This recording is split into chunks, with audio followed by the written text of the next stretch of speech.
In short, we have a lot more work to do, but folks, we have to be mindful of the dripping rock. These things take time. The final lesson of Rabbi Akiva is what we call Hakaras HaTov, or in English, the recognition of the good. On the way home, after 24 years of study and with 24,000 disciples following him, a disheveled woman ran up to Rabbi Akiva, and his students tried to stop this woman from coming forward. And the rabbi turned to his students and said, "What are you doing? Don't you know that everything I have, and everything you have, is because of this woman, his wife, Rachel?" So too, everything I have is because of my incredible wife, Tina, and everything that I'm able to do is because of her as well. So first, I thank my wonderful wife and my two amazing children, Avram and Yeshua Zev. And I also want to thank my wife's terrific family for their support, and not only to support her, but to support me as well. And I'd like to thank my mother and my brothers who are here, and those who couldn't make it for their unwavering support. You know, 5 years ago, I had the privilege of coming across a great man who literally would not stop pushing me. When I would go up to Albany to advocate on behalf of school children, he pushed me to work harder. When I proposed introducing legislation to benefit parents of school children, he pushed me to introduce more sweeping legislation. When I advocated for free tutoring, he pushed me to advocate harder. And when I ran for the city council, he pushed me to run harder. That man who couldn't be here today for personal reasons is a dear friend, Assemblyman Vito J. Lopez.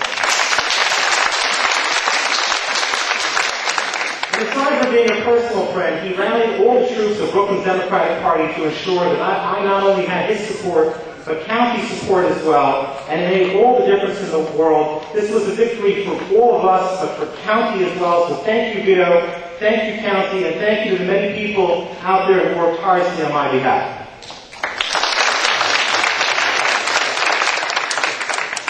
I'll add, there's actually a group of individuals, some of whom are here and some of whom couldn't make it. And these are really wonderful, terrific people, and that is my former employers, the leadership of the Sephardic Community Federation.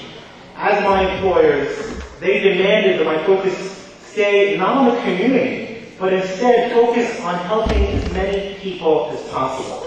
It's thanks to them that I was able to create Teach NYC Advocate on behalf of parents of school children. It's thanks to them that we secured a $600 million tax credit for school-age children. It's thanks to them that we secured free tutoring for thousands of students and free computers, not to mention dozens of other benefits. I want to thank them, especially Ryan Towell and Sam Sutton, who are here today.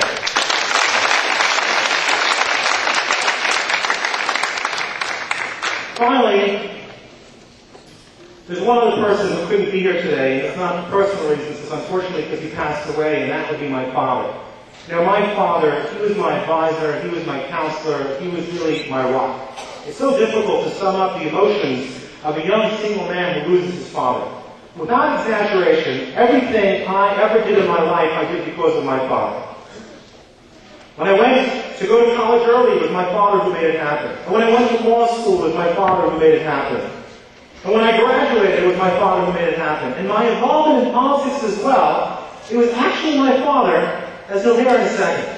I went into law with the idea of using the law to better the world, but somewhere along the way I got lost. You see, what happens is when you go to a big law school, and it gets to your head, and suddenly you get these job offers, and people are offering you all these ridiculous amounts of money, you forget the competition becomes about who can get the biggest job, and the best job, and the biggest paycheck, and you get lost along the way.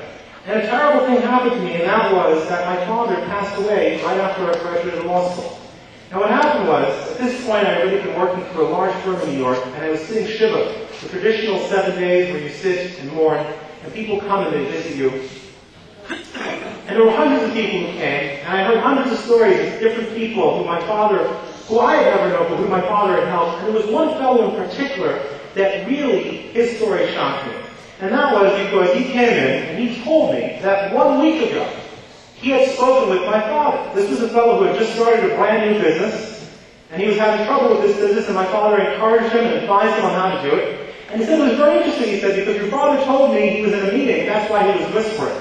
And I had to laugh, because I remembered that I was actually in a hospital room with my father, who could barely speak, and he didn't want to make this person feel uncomfortable.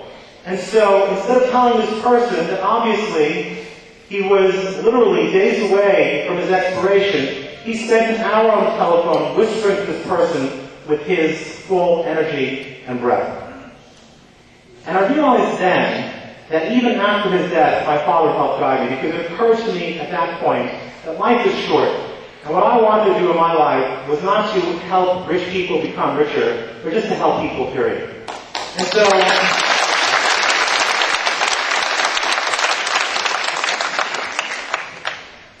I left my job and I went to work for Southern Doe Hiking, and then I went to work for a presidential campaign, and then I went to work for the Spartan Federation, and then I founded Teach NYS. And today, thanks to all of you, I'm here.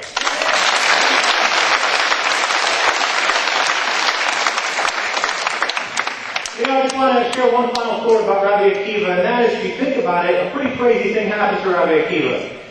And that is that this is a man who worked for 24 years, had 24,000 students, and all of the students were wiped out.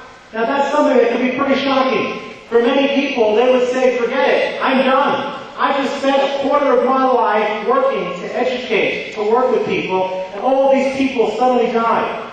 But that wasn't his perspective. Instead, he said, we're going to persevere and we're going to move on. And he had 5 new students, of which one of whom was a great student known as Rabbi Shimon Bar Yochai. And today, we celebrate as well his life and his death. And what this teaches us is that we have to persevere. We live in some tough, crazy times.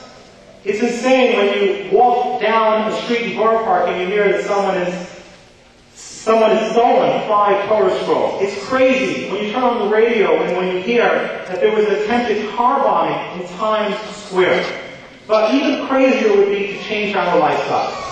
Because we really believe that at the end of the day, everything happens for a reason. God is watching over us, and God will protect us always. Thank you very much.